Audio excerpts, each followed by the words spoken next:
पढ़ते हैं शक। ओके, शकों के बारे में।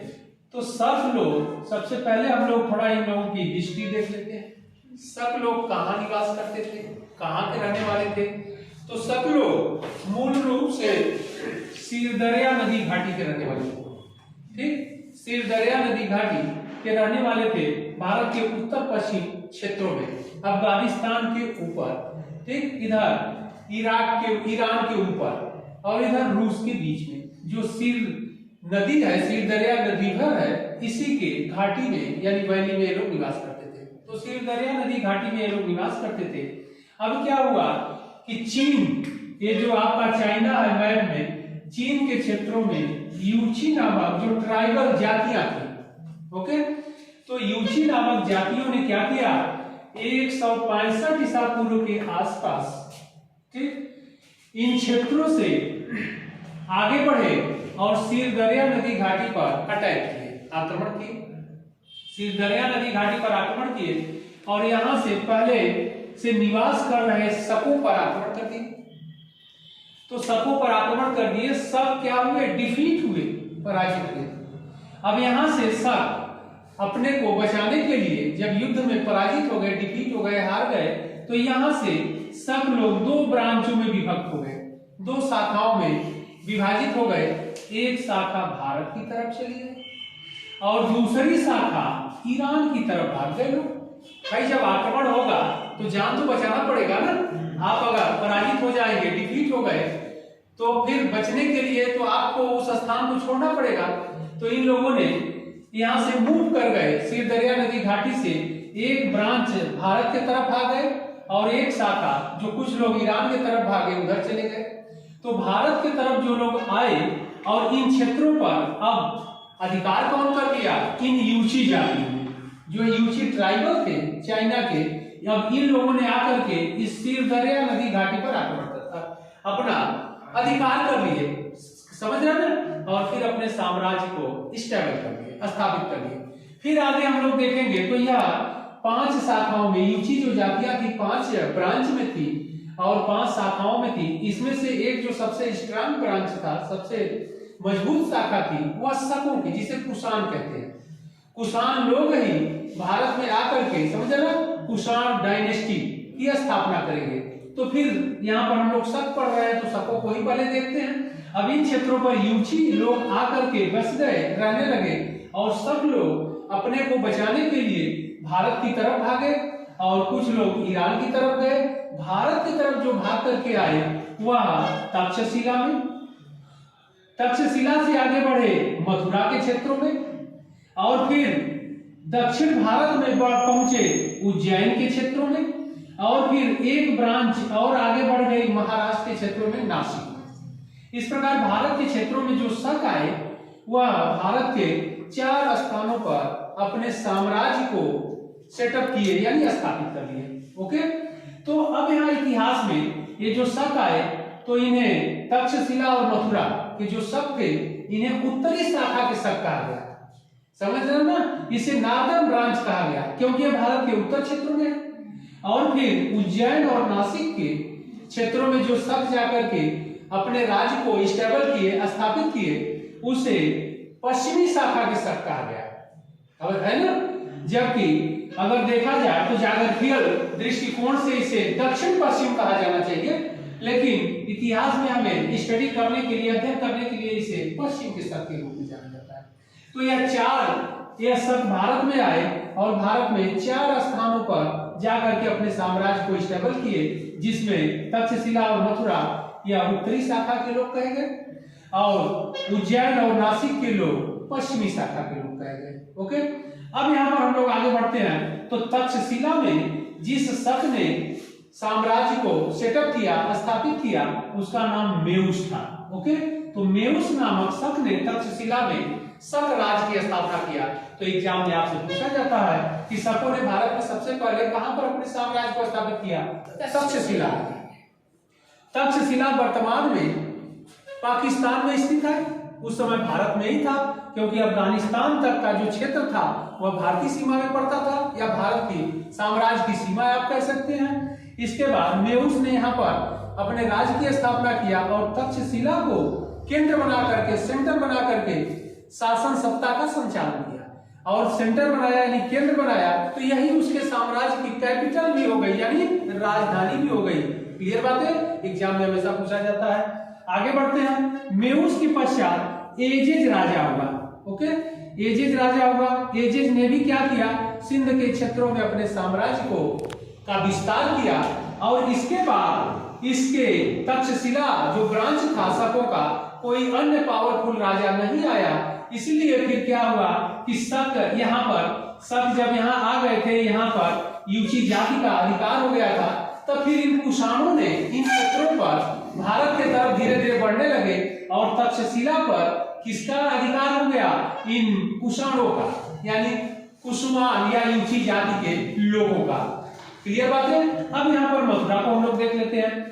तो मथुरा वर्तमान में उत्तर प्रदेश में पड़ता है, समझ रहे हो, उत्तर प्रदेश में पड़ता है। और यहाँ पर जिसने राज्य की स्थापना किया वह राजुल नामक व्यक्ति था। राजुल नामक शक ने मथुरा पर अपने साम्राज्य को स्टेबल किया और मथुरा को ही कैपिटल बनाया और यहाँ से अपने शासन सत्ता का संचालन किया। ओके, इसके बाद हम लोग देखते हैं कि राजुल के पश्चात सोडास राजा हुआ। सोडास हुआ तो इसने भी अपने मथुरा राज्य को का विस्तार किया और यहाँ पर मथुरा में ही एक मोरा इंस्क्रिप्शन यानी मोरा अभिलेख है। ओके, इस मोरा अभिलेख पर इन शक राजाओं का नाम अंकित है और इस पर इसकी टाइटिल क्षत्रप शब्द अंकित है। ओके, क्षत्रप शब्द अंकित है। तो क्षत्रप जैसे प्रांतपति को कहा जाता है, महाक्षत्रप राजा। तो जब यह अपने राजुल के समय में जब यह प्रांतपति था तब का क्षत्रप है, शब्द अंकित है, समझ ना। तो सोडास का मोरा नामक अभिलेख पर नाम भी है। इसके बाद हम लोग आते हैं उज्जैन के शकों पर पश्चिम शाखा में। तो उत्तरी शाखा में इतने लोग थे, अब पश्चिम शाखा में हम लोग आते हैं उज्जैन के क्षेत्रों में। उज्जैन में शकों का जो राजा था वह चेस्टन था। चेस्टन ने उज्जैन में अपने साम्राज्य को स्टेबल किया। अब उज्जैन को यह भी जान लीजिए कि कभी कभी एग्जाम में उज्जैन शब्द न दे करके, क्योंकि उज्जैन तो कैपिटल हो गया ना, मेन सेंटर हो गया, तो अवंती का क्षेत्र, क्योंकि हम लोग 16 महाजनपदों में हम लोगों ने पढ़ा था अवंती महाजनपद है ना, उसमें 16 महाजनपदों में, तो उसकी राजधानी उज्जैन और महिष्मती मान लीजिए 2 ब्रांचों में था, उत्तरी और दक्षिणी, तो कोई बात नहीं है। तो यह अवंती क्षेत्र में पड़ता था। तो इन क्षेत्रों पर इन्होंने अपने साम्राज्य को स्टेबल किया और उज्जैन को अपना कैपिटल बनाया यानी राजधानी बनाया और यहाँ से शासन सत्ता का संचालन किया। इसके बाद चेस्टन के पश्चात जयदामन हुआ। जयदामन भी एक साम्राज्यवादी राजा था, इसने अपने साम्राज्य का विस्तार किया। जयदामन के पश्चात रुद्रदामन शासक हुआ। अब सबसे इंपॉर्टेंट है जो आपके यूपीएससी जिसे आप आईएएस कहते हैं, यूपीपीसीएस, अदर स्टेट जो सिविल सर्विसेज है, सब में यह क्वेश्चन पूछा जाता है, बहुत इंपॉर्टेंट है। चाहे अदर एंट्रेंस भी होता है उसमें भी ये क्वेश्चन पूछे जाते हैं। तो सबसे शक्तिशाली उज्जैन ब्रांच का जो शक था रुद्रदामन हुआ, सबसे शक्तिशाली राजा था।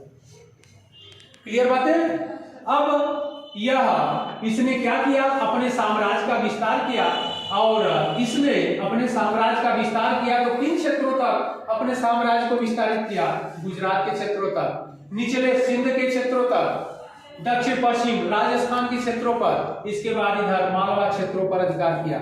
और मालवा क्षेत्र पर क्यों अधिकार किया, क्योंकि हम लोग पहले भी पढ़ चुके हैं कि मालवा का जो क्षेत्र था प्राचीन समय से आर्थिक दृष्टिकोण से बड़ा रिच था, संपन्न था। रिच किस लिए था, क्योंकि वह सूती वस्त्र उद्योग का मुख्य केंद्र था। ओके, आज भी वहां के चंदेरी इत्यादि जो साइट है, प्लेस है, स्थल है, वहां पर है। और आज भी वहां की साड़ियां बहुत फेमस है, प्रसिद्ध है। चंदेरी की साड़ियां इत्यादि, लुंगी, सूती वस्त्र इत्यादि बहुत इंपॉर्टेंट है। तो इन क्षेत्रों पर अधिकार कर लिया। और इसके समय में जूनागढ़ का एक इंस्क्रिप्शन यानी अभिलेख पाया गया। जूनागढ़ गुजरात राज्य में है। ओके, और जूनागढ़ में अभिलेख पाया गया जो गिरनार जो पर्वत है उसी के पास है। तो यस, जूनागढ़ अभिलेख पर यह भी क्वेश्चन आपसे पूछा जाता है कि जूनागढ़ अभिलेख किसका है, रुद्रदामन का है। अब देखिए रुद्रदामन का है और रुद्रदामन यहाँ पर ट्राइबल है, शक है, लेकिन जब भारत में आ गए तो भारतीय कल्चर से इनका क्या हो गया, समागम हो गया, संपर्क हो गया। इसलिए अपना इनका जो ट्राइबल कल्चर था वह विकसित समाज से बिलो था, इसलिए भारत में आए तो यह किंग के रूप में आ गए, यहाँ के स्थानीय राजाओं को पराजित कर अपने साम्राज्य को स्टेबल किए।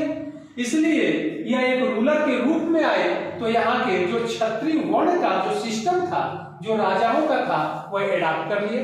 अब भारत में आए तो यहाँ पर धर्म क्या था, ट्राइबल लोगों का कोई रिलीजन नहीं होता है, उनका स्थानीय धर्म होता है। इसलिए जब भारत में आए तो सनातन धर्म को एडॉप्ट कर लिया।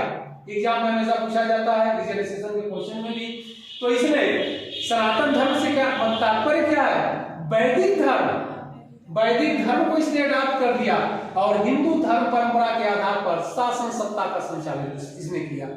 ओके, और इसी का जूनागढ़ इंस्क्रिप्शन यानी अभिलेख है। एग्जाम के लिए सबसे इंपॉर्टेंट क्वेश्चन बार बार पूछा जाता है कि प्राचीन भारत का कौन सा इंस्क्रिप्शन है, अभिलेख है, जिसका जो लैंग्वेज है या भाषा है संस्कृत है। तो संस्कृत भाषा का पहला इंस्क्रिप्शन अभिलेख क्या है, जूनागढ़ अभिलेख। क्लियर बातें, जूनागढ़ अभिलेख। तो यह संस्कृत में लिखा गया है। अब इस जूनागढ़ अभिलेख की इंपॉर्टेंस क्या है, इस जूनागढ़ अभिलेख पर चार राजाओं का नाम अंकित है, यानी 4 रूलर यानी 4 राजाओं का नाम अंकित है। एक तो यह शक राजा रुद्रदामन का नाम अंकित है, इसलिए कि यहाँ पर जो चंद्रगुप्त मौर्य गुप्त वंश का राजा था, यहाँ पर गिरनार के क्षेत्रों में जो उज्जैन और पर्वतक नामक 2 पर्वत चोटियां थी, समझे ना, उसी के बीच में उसने एक झील का निर्माण कराया था, लेक का निर्माण करवाया था। तो आगे चल करके उस झील का जो डैम था, बांध था, ब्रेक कर गया, टूट गया। तो अशोक के समय में तो अशोक ने फिर उसे क्या करवाया, रिकंस्ट्रक्शन, पुनः उसका निर्माण करवाया। आगे चल करके रुद्रदामन के शासनकाल में फिर सुदर्शन झील का जो बांध था फिर टूट गया, समझे ना, क्रैक कर गया। तो फिर रुद्रदामन ने क्या किया, और उस समय रुद्रदामन जब इसे विजिट कर लिया था, जीत लिया था, तो इस सौराष्ट्र प्रांत का जो गवर्नर था या प्रांतपति आप कहते थे, सुविशाद नामक व्यक्ति था। उसी के देख रेख में पुनः उस सुदर्शन झील का रिकंस्ट्रक्शन हुआ, पुनर्निर्माण करवाया। ओके, तो इस प्रकार यह क्वेश्चन बहुत इंपॉर्टेंट है कि जूनागढ़ अभिलेख पर कितने राजाओं का नाम अंकित है, 4 राजाओं का। ठीक, और उसमें मौर्य डायनेस्टी के 2 राजाओं का नाम अंकित, चंद्रगुप्त मौर्य पहला राजा जो सुदर्शन झील से रिलेट है, दूसरा राजा अशोकादि ग्रेट, तीसरा राजा रुद्रदामन जो शक डायनेस्टी का है, और चौथा राजा जब आगे हम लोग चलेंगे तो गुप्त वंश का राजा। क्लियर बातें, चक्रपाणी रहेगा। स्कंदगुप्त के समय में पुनः सुदर्शन झील का निर्माण करवाया जाएगा। इस प्रकार जूनागढ़ अभिलेख में जो आपके एग्जाम से क्वेश्चन पूछा जाता है कि एक अभिलेख पर 4 राजाओं का नाम अंकित है। क्लियर बातें, तो 4 राजाओं का नाम अंकित है, तो रिजर्वेशन के क्वेश्चन कैसे बनते हैं कथन कांड के, तो इसका मतलब यह है कि इन क्षेत्रों पर 4 राजाओं ने अधिकार किया था, तभी तो नाम अपना अंकित करवाए। क्लियर बात है। इसके बाद आगे हम लोग देख लेते हैं कितने वंश के राजा हैं। 4 तो राजा लोगों का नाम अंकित है, रूलर का नाम अंकित है, लेकिन कितने डायनेस्टी से वे बिलोंग करते थे, समझे ना। तो मौर्य डायनेस्टी यानी मौर्य साम्राज्य से 2 रूलर थे, यानी 2 राजा हुए। पहला राजा चंद्रगुप्त मौर्य, दूसरा राजा अशोक। इसके बाद शक डायनेस्टी से उज्जैन के शक, ध्यान रखना है, कभी कभी एग्जाम में दे देता है मथुरा के शक या नासिक के शक, तो आप क्वेश्चन को समझे ना अलग ट्रिक लगा देते हैं, वो गलत हो जाएगा। नासिक नहीं अभी तो उज्जैन के शक। तो रुद्रदामन का नाम अंकित है शक राजाओं में, एक डायनेस्टी हो गई तो 2 डायनेस्टी हो गया, और तीसरा क्या, गुप्ता डायनेस्टी। क्लियर बात है। तो इस तरह जूनागढ़ इंस्क्रिप्शन अभिलेख पर 3 वंश के राजाओं का नाम अंकित है, और इस प्रकार जो रूलर है, राजा है, वो 4 राजा है। 3 डायनेस्टी के 4 राजाओं का नाम अंकित है। क्लियर हुई बातें, आगे बढ़ते हैं। तो रुद्रदामन ये तो काम किया, इंपॉर्टेंट हुआ, और यह संस्कृत में इंस्क्रिप्शन है, अभिलेख है। अगला जो प्रश्न आपको बनता है कि रुद्रदामन वैदिक धर्म परंपरा को बढ़ावा दिया और वैदिक धर्म परंपरा को एडॉप्ट भी कर लिया। क्लियर बात है। इसने अपने राजधानी में, है ना, तो राजधानी कहाँ इसकी थी, उज्जैन। इसने अपनी राजधानी उज्जैन में एक वैदिक विद्यालय को सेटअप कराया, यानी वैदिक विद्यालय का निर्माण करवाया। तो वैदिक विद्यालय का निर्माण करवाया। तो वैदिक विद्यालय में किस तरह की शिक्षा दी जाएगी? संस्कृत की, धार्मिक ग्रंथ और संस्कृत लैंग्वेज रहेगा। क्लियर बात है? तो संस्कृत विद्यालय की उसने स्थापना करवाया। आगे बढ़ लेते हैं हम लोग। रुद्रदामन के पश्चात दाम्यसद नामक जो उसका सक्सेसर यानी उत्तराधिकारी राजा हुआ, वह शासन किया। इसके बाद हम लोग आ जाते हैं नासिक के साथ। नासिक वर्तमान में महाराष्ट्र में पड़ता है, महाराष्ट्र स्टेट में। ओके, और यहाँ पर जो शकों की जो चौथी ब्रांच थी, शाखा थी, उसको सेटअप किया, स्थापित किया भूमक नामक व्यक्ति ने। क्लियर बात है? भूमक नामक व्यक्ति ने यहाँ पर स्थापित किया और फिर इसने अपने साम्राज्य का विस्तार किया महाराष्ट्र के क्षेत्रों पर। इसके बाद भूमक के पश्चात इसके सिक्के भी इन क्षेत्रों से प्राप्त हुए हैं। भूमक के पश्चात जो शक्तिशाली राजा हुआ वह नहपान हुआ। बहुत इंपॉर्टेंट है, यहाँ से एग्जाम में हमेशा क्वेश्चन पूछा जाता है। नहपान एक पावरफुल रूलर था और इसने महाराष्ट्र के संपूर्ण क्षेत्रों पर अधिकार किया और इसने पश्चिम क्षेत्रों पर, कोंकण तक के क्षेत्रों पर अधिकार किया और इसने गुजरात के क्षेत्रों पर भी अधिकार किया। इसके साम्राज्य में यहाँ पर सोपारा जो पश्चिम क्षेत्रों में सी पोर्ट, जिसे डॉकयार्ड या बंदरगाह भी कहते हैं, यह था। गुजरात के क्षेत्रों का सौराष्ट्र बंदरगाह भी था, समझा ना? तो सौराष्ट्र क्षेत्र भी इसके क्षेत्रों में था, जहां से वाह्य व्यापार होता था, जलीय व्यापार या समुद्र मार्ग के द्वारा व्यापार। तो आर्थिक दृष्टि से इसका साम्राज्य रीच हुआ, धनी हुआ। और इससे पता कैसे लगता है? क्योंकि आप लोगों को हम पढ़ाए होंगे, बताए होंगे कि इसने सोने, चांदी और तांबे के कॉइन्स यानी सिक्के चलाए। सोने का सिक्का कोई राजा रूलर कब चलाएगा? जब उसका साम्राज्य आर्थिक रूप से रीच होगा, समृद्ध होगा, तभी वो चला सकता है। नहीं तो सातवाहन राजाओं की तरह वह क्या करेगा? पोटीन का चलाएगा, शीशे का चलाएगा, कालची मिट्टी का चलाएगा। समझे ना? क्यों? क्योंकि उसके पास आर्थिक समृद्धि नहीं है। तो इसलिए नहपान का जो साम्राज्य था आर्थिक दृष्टि से बहुत समृद्धि हो गया था और इसने क्षत्रप और महाक्षत्रप की टाइटल भी एडॉप्ट किया, यानी उपाधि भी धारण किया। ओके, अब यहाँ पर एक इंपॉर्टेंट बात यह है कि इसके सोने चांदी के जो सिक्के थे उसमें जो संबंध है 1:35 का अनुपात था। ओके, ये एग्जाम में आपसे हमेशा पूछा जाता है, 1:35 था। इतिहास में सिक्के से दो ही जगह से क्वेश्चन ज्यादा पूछे जाते हैं। वह एक तो यहाँ पर अनुपात पूछा जाता है, एक शेरशाह के समय का अनुपात पूछा जाता है। शेरशाह के समय में सोने और चांदी के मुद्राओं में जो संबंध था, समझा ना, 1:64 का था और यहाँ पर 1:35 का है। ओके, यानी एक सोने के सिक्के में आपको कितने कॉइन्स सिल्वर के मिलेंगे, चांदी के मिलेंगे? 35 मिलेंगे। तो इस प्रकार नहपान के पश्चात यह शासन सत्ता यानी नासिक की शासन सत्ता वीक पड़ गई, कमजोर पड़ गया। क्यों पड़ गया? क्योंकि इन क्षेत्रों पर पहले से सातवाहन हम लोग पढ़ चुके हैं। सातवाहन राजा क्या कर रहे थे? शासन कर रहे थे। सातवाहन राजाओं से इनका क्या हुआ? युद्ध हुआ था। क्यों? क्योंकि सातवाहनों ने इन पर अटैक करके जोगलथम्पी नामक महाराष्ट्र के क्षेत्रों में नासिक के पास पड़ता है, जोगलथम्पी नामक प्लेस से स्थान से को जीत लिए, विजिट कर लिए और वहां पर सातवाहन शासक सातकर्णी के सिक्के भी प्राप्त हुए हैं और वहां से इन नासिक के शकों के भी कॉइन से सिक्के मिले हैं। इस प्रकार इस नासिक के शकों को समाप्त करने में, इंड करने में महत्वपूर्ण भूमिका किसने निभाया? सातवाहनों ने निभाया। क्लियर बात है? तो इस प्रकार भारत में विदेशी शक्तियां आई। अब आज देखिए, हम लोगों को नहीं पता है कि हम लोग किसके संतान हैं, क्योंकि भारत में प्राचीन समय में शक, कुषाण, लौह पार्थियन जो आए वो बैक नहीं हो गए, वापस नहीं गए। क्योंकि भारतीय राजा जब संपन्न हुए, पावरफुल हुए, तो इनको पराजित करके इन क्षेत्रों पर अधिकार कर लिए तो वे लोग यहीं रह गए और फिर सनातन धर्म हिंदू को एडॉप्ट कर लिए, वापस नहीं गए। फिर अब रह गई बात कि उत्तर और तक्षशिला और मथुरा के शकों को समाप्त कौन किया? तो तक्षशिला और मथुरा को शकों को समाप्त करने वाले ये यूची जाति के लोग रहेंगे।